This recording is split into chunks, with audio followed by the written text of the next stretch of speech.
Man rescues 3 lion cubs abandoned to die, and you won't believe the reason. The African sun was sinking slowly toward the horizon, painting the savanna in a wash of gold and deep amber. The tall grass swayed gently in the warm evening breeze, hiding secrets in its rustling whispers. For most visitors, this land looked like paradise. Endless skies, herds grazing in the distance, the rhythmic calls of birds signaling the end of another day. But for Thomas, a veteran park ranger who had spent more than a decade protecting these lands, the beauty always came with a weight. Behind every sunset there were stories of struggle, survival, and sometimes tragedy. That evening Thomas was patrolling a remote part of the reserve. His jeep rattled along a narrow dirt track until the road became too rough. He parked near a cluster of acacia trees and continued on foot, scanning the ground with his experienced eyes. He had received reports earlier that week of suspicious movements in the area, and he knew too well what that could mean. Poachers rarely gave second chances. The air was still heavy with the scent of dry grass and dust. Thomas's boots crunched softly with each step as he moved carefully, listening for anything unusual. That's when he heard it, a faint, almost imperceptible sound. It wasn't the rustle of the grass or the distant call of a jackal. It was softer, higher-pitched, almost like crying. Thomas froze. He tilted his head, straining his ears. Yes, there it was again. A tiny whimper carried on the breeze. He followed the sound, pushing aside the grass, his heart starting to beat faster. With each step, the noise grew clearer, fragile, desperate, and then he saw them. 3 tiny lion cubs, no older than a few weeks, huddled together in the dirt. Their fur was dull and dusty, their bodies weak, their eyes wide with confusion and fear. They mewed softly, nudging each other, searching for comfort that wasn't there. Thomas's breath caught in his chest. He had seen many things in his career, but this sight pierced through his armor of experience. Cubs were never alone like this. Their mother should have been close, fiercely guarding them from any intruder. But here they were, abandoned, exposed, and utterly vulnerable. He crouched down slowly, careful not to scare them. One of the cubs lifted its tiny head and looked directly at him, its round eyes glistening with need. Thomas felt a pang in his heart so sharp it almost brought tears to his eyes. "My God, where's your mother?" he whispered. The cubs gave no answer, of course, only soft cries that tore at his soul. Pause here for a second. What would you do if you were in Thomas's shoes, finding 3 helpless lion cubs alone in the wild? Would you pick them up, leave them, or call for help? Tell me in the comments below, because this is the kind of decision that defines a story. Thomas knew the rules. Rangers were trained never to interfere with nature unless absolutely necessary. Sometimes mothers left their cubs temporarily to hunt. But something in his gut told him this wasn't one of those times. The cubs looked far too weak, far too desperate. They hadn't been fed in days. He scanned the area carefully, eyes darting across the grasslands. No sign of movement. No rustle that might signal a lioness nearby. He waited for several minutes, heart pounding, hoping against hope to see a majestic figure emerge from the grass. But the only sound was the fragile whimper of the cubs.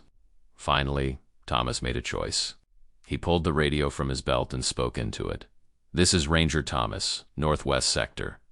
I've found 3 lion cubs, abandoned. No sign of the mother. Requesting guidance."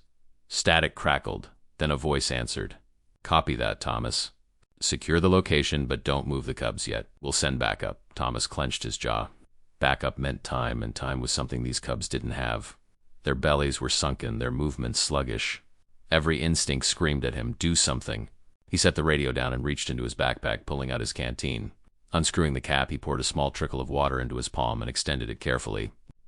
One of the cubs sniffed, then lapped weakly at the moisture. The others followed, tiny tongues flicking desperately. It wasn't much, but it was enough to keep them going. "Hang in there, little ones," Thomas murmured. "I've got you now." If this moment is already pulling at your heart, please hit that like button. It really helps bring more people to stories like this, and trust me, what's coming next will move you even more. Thomas stayed by their side, keeping watch. The savanna, normally a place of majestic calm, now felt like a battlefield. Every shadow could hide a predator. Every sound could be a threat. Without their mother, these cubs were defenseless. He knew he couldn't just walk away. As the sun dipped lower, painting the horizon in fire, Thomas made his decision. Backup or not, he was going to save them. He removed his jacket and gently wrapped it around the cubs, creating a soft bundle he could carry. Their tiny bodies squirmed weakly against the fabric, but they didn't resist. It was as if they sensed his protection, as if they knew he was their only chance. Thomas rose to his feet, cradling the bundle against his chest. The weight was light, far too light for what it should have been. His throat tightened. "Don't worry," he whispered, his voice thick with emotion. "I'll take care of you. I promise." The journey back to his jeep felt endless. Every step was careful, deliberate. He avoided startling any animals, kept his eyes sharp for danger. His arms ached, but he held the cubs close, their faint warmth pressing against his heart. When he finally reached the jeep, he placed the bundle gently on the seat, checking each cub in turn. Their breathing was shallow but steady. They were hanging on. Thomas climbed into the driver's seat, started the engine, and headed toward the nearest ranger outpost. The headlights cut through the growing darkness, illuminating the path ahead. In the passenger seat, the cubs stirred slightly, one letting out a tiny mewl. Thomas reached over and placed a hand on the bundle. "You're safe now," he said. "You're not alone anymore at this point. I want to ask you again, if this story has touched you, share it with someone who cares about animals. Stories like these remind us how fragile life is in the wild, and how powerful compassion can be." What Thomas didn't know yet was that this was only the beginning. The true reason these cubs had been left alone was darker than he could have imagined. And when he discovered it, his life and theirs would change forever. The night was quiet when Thomas finally reached the ranger outpost, but his heart was anything but calm. The headlights of his jeep cut off as he parked outside the small wooden building, and the hum of the engine faded into silence. He sat for a moment, gripping the steering wheel, staring at the bundle beside him on the seat. The 3 lion cubs were asleep now, nestled together under his jacket. Their soft breathing was the only thing keeping him grounded in that moment. He carried them carefully inside. The outpost was simple, a desk cluttered with maps and radios, cot pushed against the wall, and shelves filled with supplies. But tonight it became a sanctuary. He laid the cubs gently in a padded crate lined with blankets, making sure they were warm and secure. One stirred, lifting its tiny head, and Thomas reached out to stroke it softly. "Rest now," he whispered. "Tomorrow we'll figure this out." If you've ever felt that instinct to protect something small and vulnerable, even if it wasn't your responsibility, comment below. Thomas didn't have to bring those cubs back, but compassion spoke louder than the rules. Exhausted, he sank into the chair at the desk, running a hand through his hair. He should have felt relief. The cubs were safe for the night, but unease gnawed at him. Something wasn't right. Lionesses don't abandon their cubs without reason. He reached for the radio and reported in, giving the coordinates of where he found them. The voice on the other end was calm but concerned. "Stay put, Thomas. We'll send a team first light. Check the area again at dawn." He barely slept that night. Every sound outside made him tense. Every cry from the cubs sent him to his feet. When the first light of dawn touched the savanna, Thomas was already back in his jeep, retracing the route to where he had discovered them. The grass was still wet with dew, the air cool and crisp. Birds called overhead as the sky turned pink and orange. Thomas parked and walked slowly, scanning the ground. He was looking for signs, tracks, disturbed earth, anything that could explain what happened. At first, nothing. Just the quiet beauty of morning. But then, in a patch of flattened grass, he saw it. Blood. The earth was stained dark, still damp, and the scent of death hung faintly in the air. Thomas's stomach twisted. He followed the trail, heart pounding, until he found what he feared most. The body of a lioness lay hidden among the tall grass. Her golden fur was matted, her powerful frame still, her eyes closed forever. A wound in her side told the story clearly. A bullet. Thomas dropped to his knees, grief and fury surging through him. This was no natural death. Poachers had been here. They had stolen her life, and in doing so condemned her cubs to die as well. "Damn it," Thomas muttered, his fists clenching. He had seen poaching before, but it never got easier. Every life lost was a tragedy, every death a reminder of the cruelty humans were capable of. He touched the lioness's fur gently, bowing his head. "I found them," he whispered. "Your babies. They're safe. I'll look after them. I promise." Friends, if this moment breaks your heart too, please drop a like. Every like helps this story reach more people who care about protecting wildlife. These tragedies happen more often than most realize. Thomas took photos of the scene for evidence, then radioed in. The response came quickly. "Understood. Poachers. We'll dispatch a team to investigate. For now, focus on the cubs." He stood there for a long moment, the weight of the mother's sacrifice heavy on his shoulders. Finally, he turned back toward the jeep. The cubs were waiting. Their mother was gone, but maybe, just maybe, he could give them a chance at life. When he returned to the outpost, the cubs stirred at the sound of his boots. They blinked up at him with wide, innocent eyes, unaware of the truth. Thomas knelt by the crate, and for the first time he allowed himself to smile.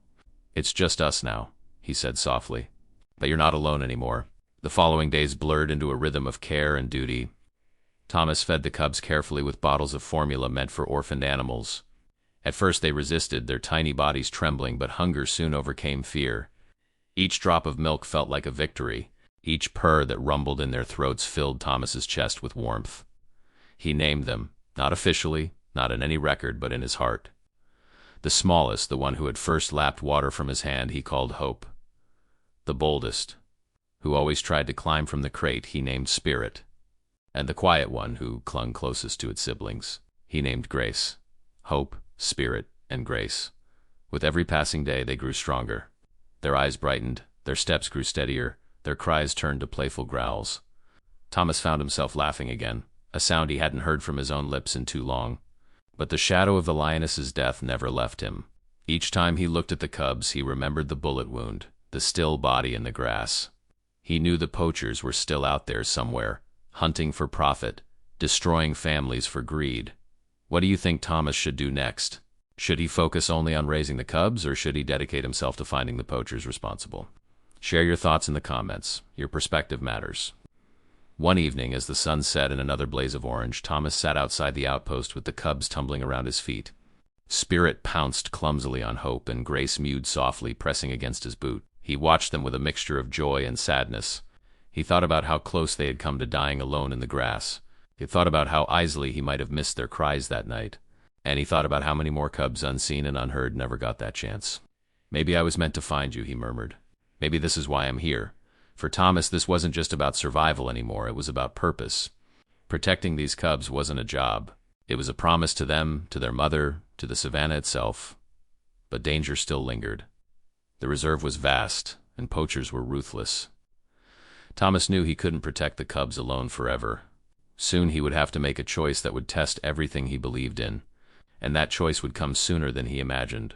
If you've stayed with the story this far, consider subscribing. Part 3 is where things get even more powerful, and you won't want to miss how it all ends. The cubs grew stronger with each passing week.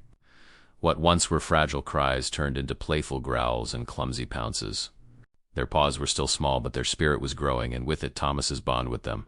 He had never imagined that his life as a ranger would lead him here, feeding bottles to lion cubs, laughing at their antics as they wrestled with each other, whispering promises in the quiet of the night. But danger always loomed in the background. The evidence of poaching was undeniable, and Thomas knew the men who had killed the cub's mother might still be nearby. Each time he stepped outside the outpost, his eyes scanned the horizon, his hand close to the rifle slung across his back. He wasn't a man who sought violence, but he was ready to protect the cubs with his life if he had to. If you've ever loved an animal so much you'd do anything to keep it safe, drop A in the comments. Let's see how many of us feel that same fire to protect the vulnerable. One evening, as twilight bled across the sky, Thomas heard something that sent chills down his spine, the distant crack of a gunshot. His body tensed instantly. He scooped up the cubs, rushed them inside, and barred the door. The poachers were back. For hours, the night was filled with unease. Every sound outside felt like a threat. Thomas sat awake with the cubs huddled against him, his rifle resting across his knees. He whispered to them softly, promising again and again that he wouldn't let harm come their way. At dawn, he set out to investigate. Tracks led through the grass, boot prints heavy and deliberate. And not far from the outpost, he found another grim reminder. The remains of an antelope stripped for meat, its horns sawed off. Rage burned in Thomas's chest. These men weren't just thieves, they were destroyers.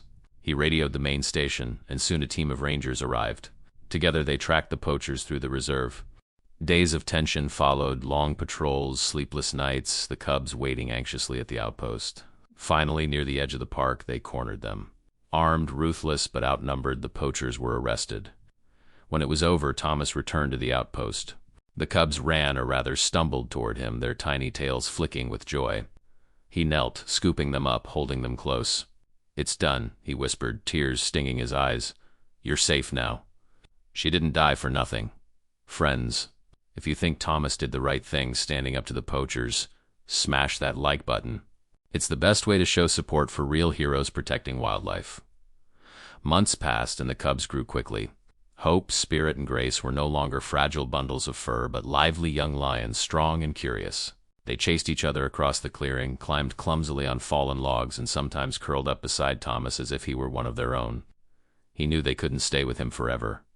They belonged to the wild, to the vast savanna where their ancestors had ruled for millennia. But until they were ready, he would be their guardian. Some nights he sat by the fire, the cubs sleeping at his side, and thought about the lioness. He wondered if she was watching somehow, if she knew her children had been spared. He hoped she would forgive him for stepping in. Hoped she would understand that he hadn't taken her place. He had simply kept her promise alive. "I'll see them through," he whispered to the stars. "I'll give them the life you wanted for them." Years later, the cubs became lions. They were strong, fierce, and magnificent, their golden coats gleaming in the sun. Releasing them back into the wild was the hardest thing Thomas had ever done, but it was also the most important. He opened the gate, his heart breaking and swelling at the same time, and watched them step into the savanna. They paused, turning back to look at him one last time. In their eyes he saw not fear, not sadness, but recognition, a bond that no distance could erase. Then, with powerful strides, they disappeared into the grass, their roars echoing into the endless sky. Thomas stood alone at the edge of the reserve, tears streaming down his face. He had kept his promise. The cubs were alive. The savanna still had its lions. If this moment brought tears to your eyes, write for the lions in the comments. Let's fill this space with love for these incredible creatures. For Thomas, the story didn't end there. He dedicated his life to protecting other animals, speaking out against poaching, and fighting to ensure that no more cubs would have to grow up without their mothers. His work inspired others, proving that one person's compassion could ripple across the world. And for those who heard his story, for those who saw the image of 3 tiny cubs cradled in the arms of a ranger who refused to let them die, it was a reminder that kindness is the most powerful weapon of all. So the next time you hear about wildlife being threatened, remember Thomas, hope, spirit, and grace. Remember that even in the face of cruelty, humanity can choose compassion. And remember that every action, no matter how small, can change the world for the better. If this story touched you, please like this video, share it with someone who needs to hear it, and subscribe for more. And tell me in the comments, what would you have done if you had found those cubs alone in the grass? Because in the end, protecting life, no matter how small, is the greatest story we can tell.